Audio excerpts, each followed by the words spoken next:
마치 캠프파이어 같습니다. 19살. 인생 첫 강연에서 이런 말을 꺼냈다. 잘 만든 영상 하나에 사람들이 모여들어 생각을 나누고 서로의 세상을 공유하는 모습이 마치 모닥불에 모인 여행객들 같아서 내뱉은 말이었다. 그러다 다른 영상을 만나면 훌쩍 자리를 옮겨가 또 새로운 이야기를 듣고 말하는 거다. 하루에도 몇 번씩 시공간을 마음껏 넘나들면서. 첫 영상을 올린 후로 벌써 10여 년이 흘렀고 그 사이 크리에이터라는 새 이름표가 생겼다. 프로젝트 SH의 이신혁은 티키틱이라는 팀의 대장이 되었고 그동안 세상에 많은 것들이 변했다. 이젠 모든 곳에서 모닥불이 피어오르고 수많은 이들이 그 앞에서 춤을 추고 노래하고 조이스틱을 잡고 요리를 한다. 나 역시 여전히 같은 자리에서 계속 장작을 넣는 중이다. 나의 모닥불에 다가와 새로운 이야기를 전해줄 또 다른 여행객을 기다리면서 말이다. 그렇다. 이 책은 티키틱이라는 모닥불에 대한 이야기다. 부디 즐거운 시간 보내다 가시길.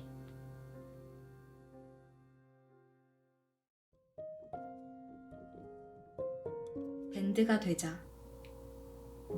프로젝트 SH가 팀이 된다라.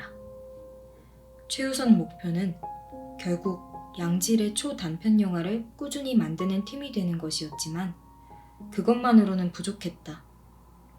아무리 굳게 변신을 결심한들 나의 주 무대는 결국 인터넷이 될 터였다.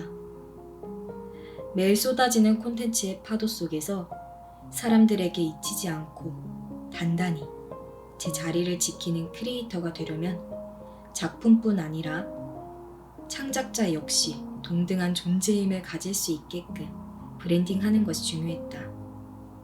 사실 프로젝트 SH 때는 그저 잘 만든 영상 한 편을 올리는 데 집중하느라 제작자인 나를 강조하지 못한 때가 많았다. 그러다 보니 채널을 찾는 이들 중 비구독자의 비율이 구독자보다 월등히 높아지는 부작용이 나타났다. 보통은 구독자와 비구독자의 비율이 적절히 섞인 것이 이상적인 모습이다.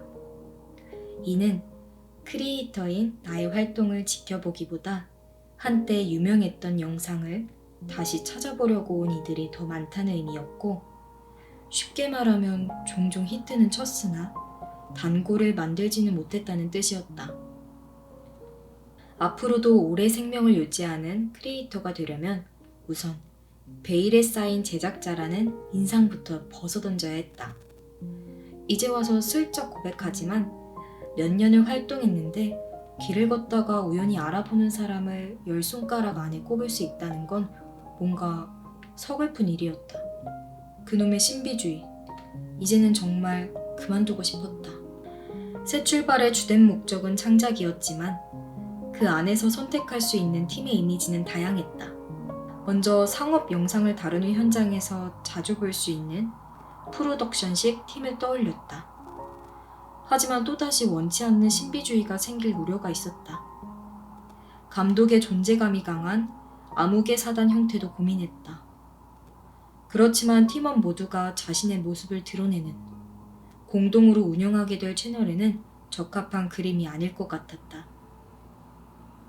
수많은 고민을 거치던 중 의외의 곳에서 답이 나왔다. 밴드를 만들자. 영상이 아닌 음악으로 눈을 돌려서 찾은 팀의 유행이었다. 지금까지 좋아했던 밴드들을 차례로 떠올려 보니 이들은 대부분 몇 가지 공통점을 가지고 있었다. 군더더기 없는 인원 구성에 모든 멤버가 확실하고 전문적인 역할을 맡고 있다는 것.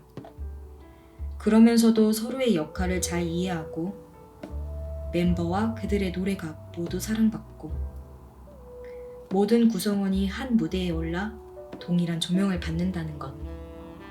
뒤이어 왼손에는 악기를, 오른손에는 카메라를 든 밴드의 모습을 상상했다. 연출, 연기, 디자인, 촬영이라는 각 분야의 감독들이 한데 뭉쳐 이야기를 만들고 그 이야기와 함께 본인들도 모두 창작자로서 사람들의 기억에 오래 남을 수 있다면 더없이 즐거울 것 같았다. 그래, 밴드가 되자. 그러려면 우선 영상이라는 무대 위에 설 밴드 멤버들을 찾아야 했다. 좋아하는 일을 일로 만들다. 가고자 하는 길을 정하고 나서는 코스를 질주하는 레이싱카처럼 마냥 다음 길을 찾아 달리기 시작했다. 곧장 선생님을 찾아 영상 제작자로 진학 상담을 받고 영상 미디어학과가 있는 고등학교를 진로희망 칸에 적어 놓았다. 명확한 목표가 생겼던 덕분일까? 희망학과의 수석으로 장학금을 따내며 입학하게 됐다. 고등학교에서는 난이도 높은 영상 작업도 다뤄볼 수 있었고 많은 것을 알려주시는 선생님들도 만날 수 있었다. 그러다 학교 밖 인터넷 커뮤니티 쪽으로도 시야를 넓혀 영상 제작을 좋아하는 사람들을 만나게 됐다. 이때 신혁과 첫 만남도 가지게 되었다. 교내외를 구분하지 않고 영상을 배우고 만들었고 그 배경을 토대로 대학도 영상 제작과에 진학했다. 새로운 사람을 만나는 걸 좋아해서 대학 캠퍼스에서도 즐겁게 말 그대로 놀듯이 공부했다. 그러다 한 강의에서 이런 말을 듣게 됐다. 지금 본인이 좋아하는 일을 일로 만들지 마세요. 방송국에서 30회가 넘게 PD로 일해온 교수님께서 하신 말씀이었다.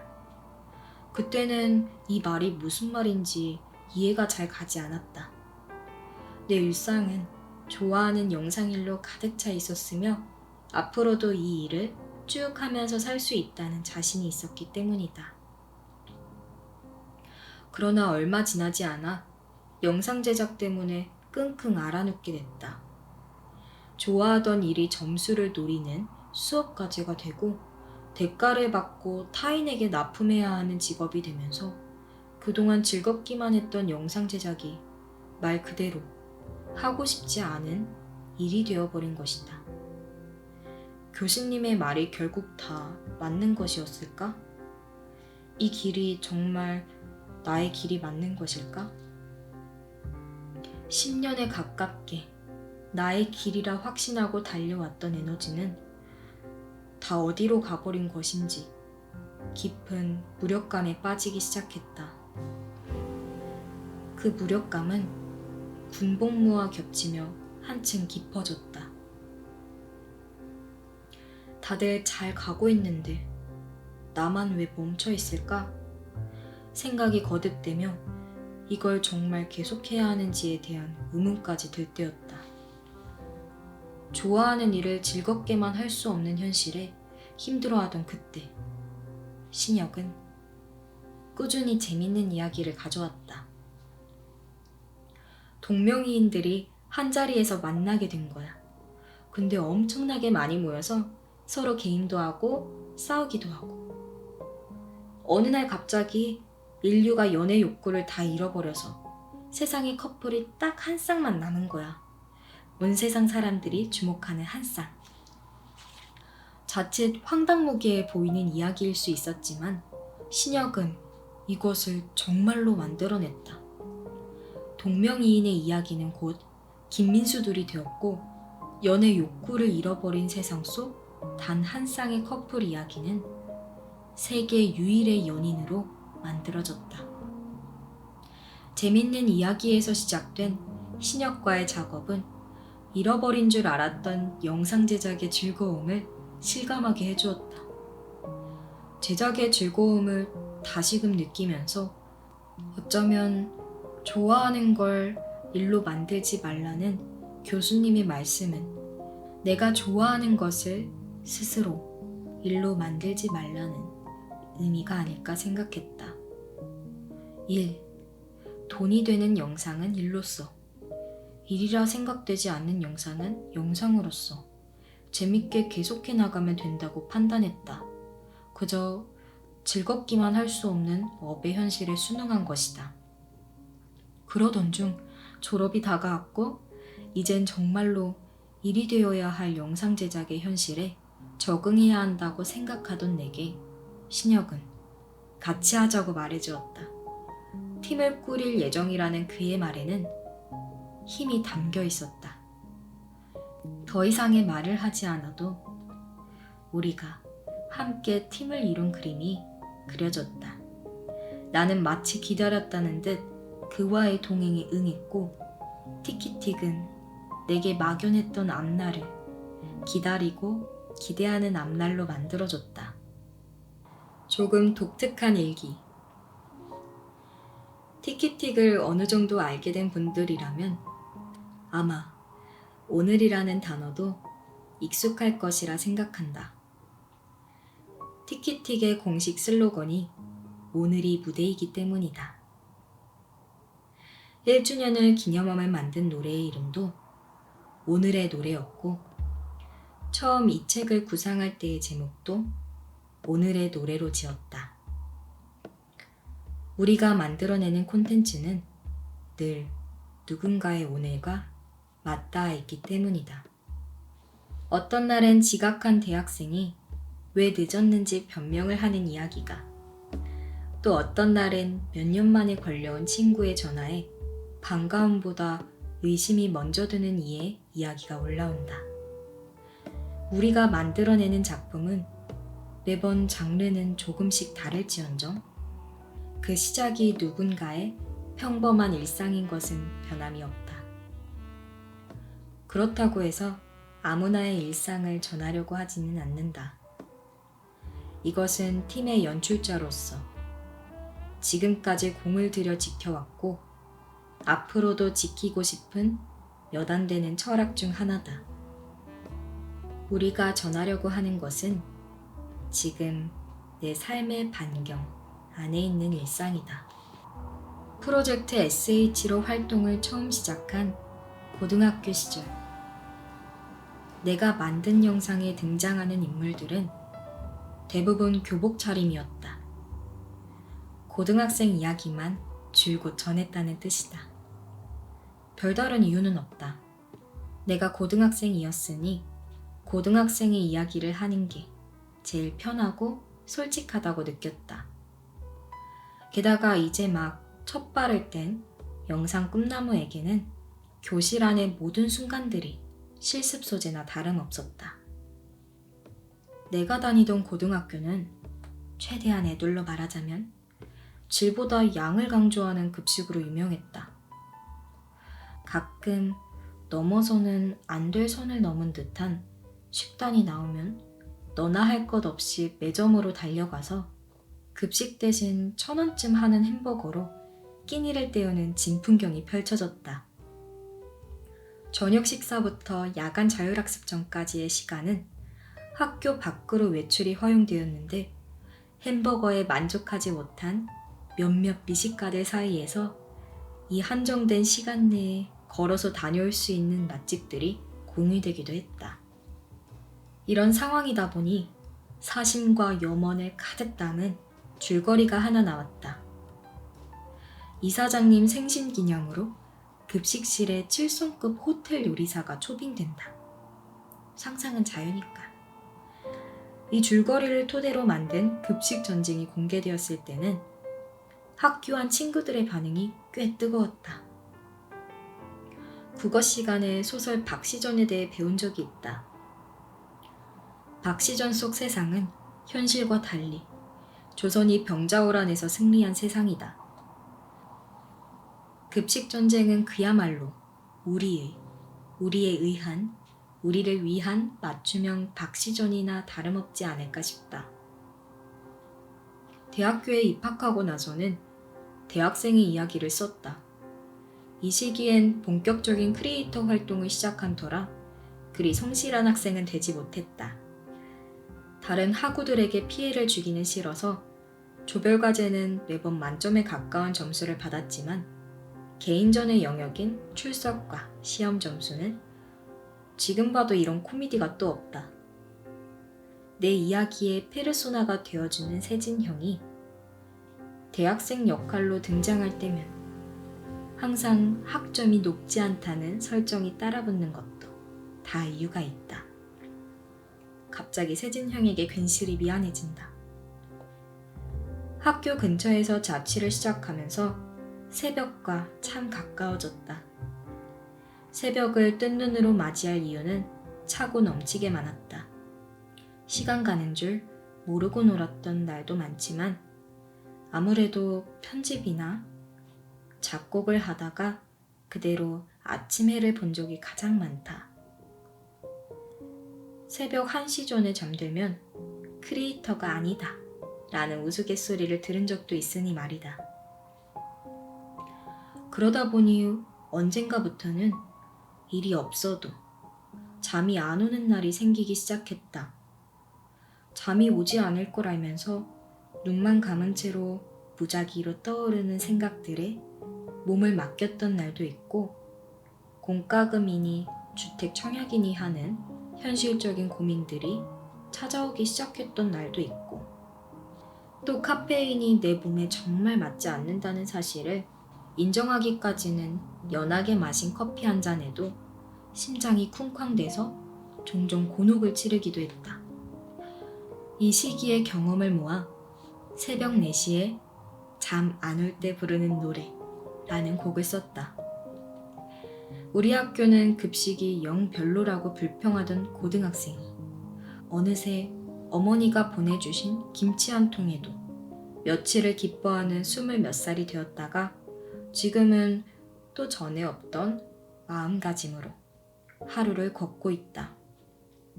나는 이 모든 순간의 기억과 감정을 내 노래와 영상에 담아두었다. 늘 조금 독특한 형식의 수필을 쓰고 있다는 생각을 한다. 나의 삶이 변하면 극중 인물들의 삶도 정직하게 발맞춰 변한다. 그래서인지 내가 쓴 시나리오 속 주인공들은 극적으로 갈등이 해결되는 순간 같은 게 좀처럼 오지 않는다. 현실에서도 그런 일은 잘 없으니 말이다.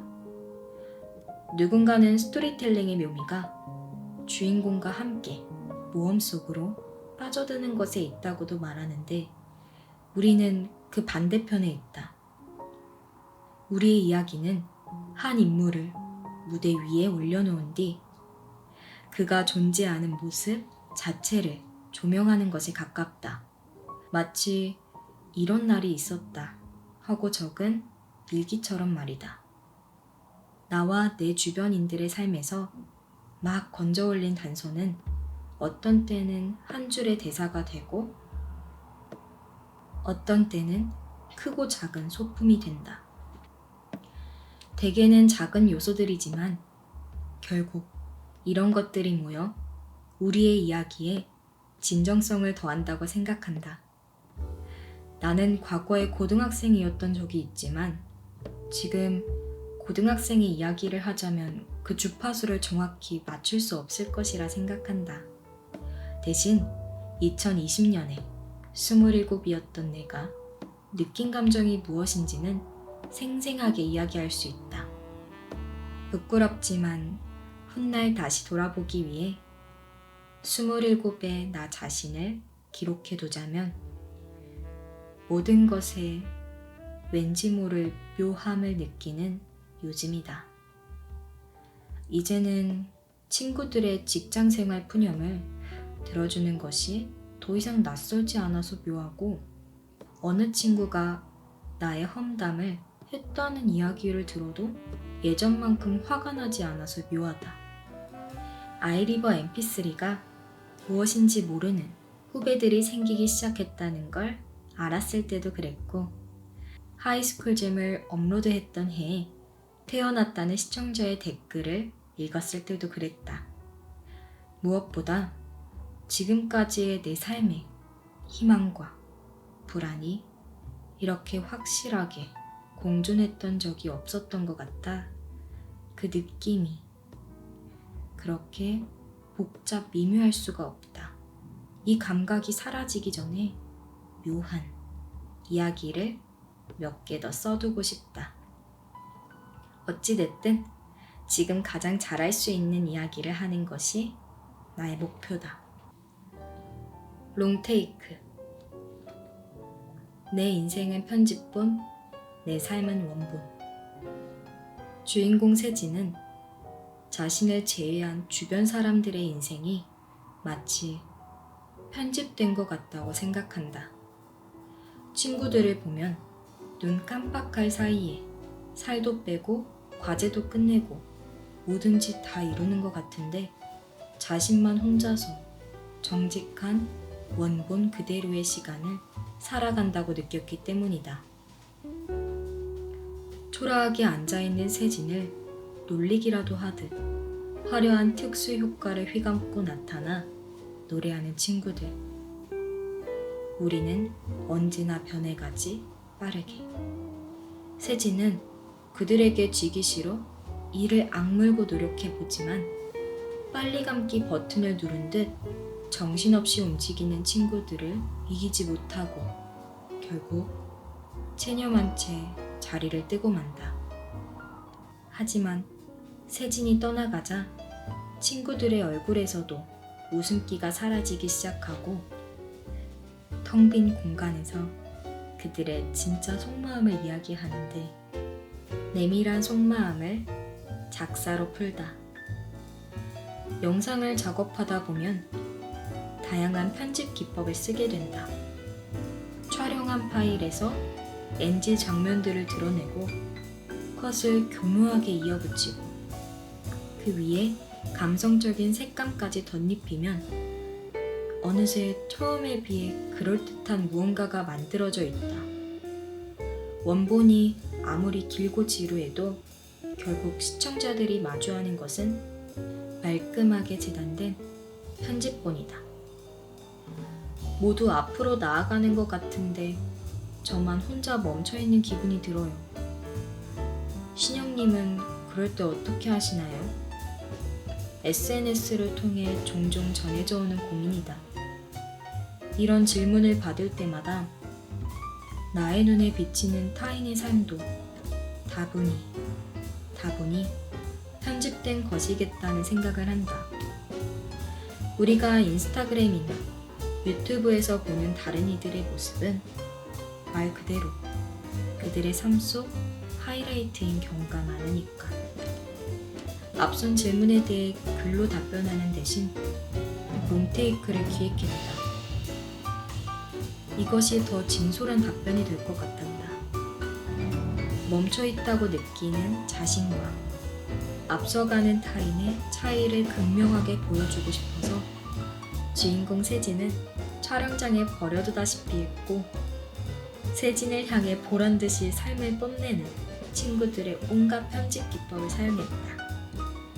음악을 작업할 때도 친구들의 목소리에만 왜곡을 심하게 입혀서 코러스 하나 없이 정직한 세진의 목소리와 대비를 주었다.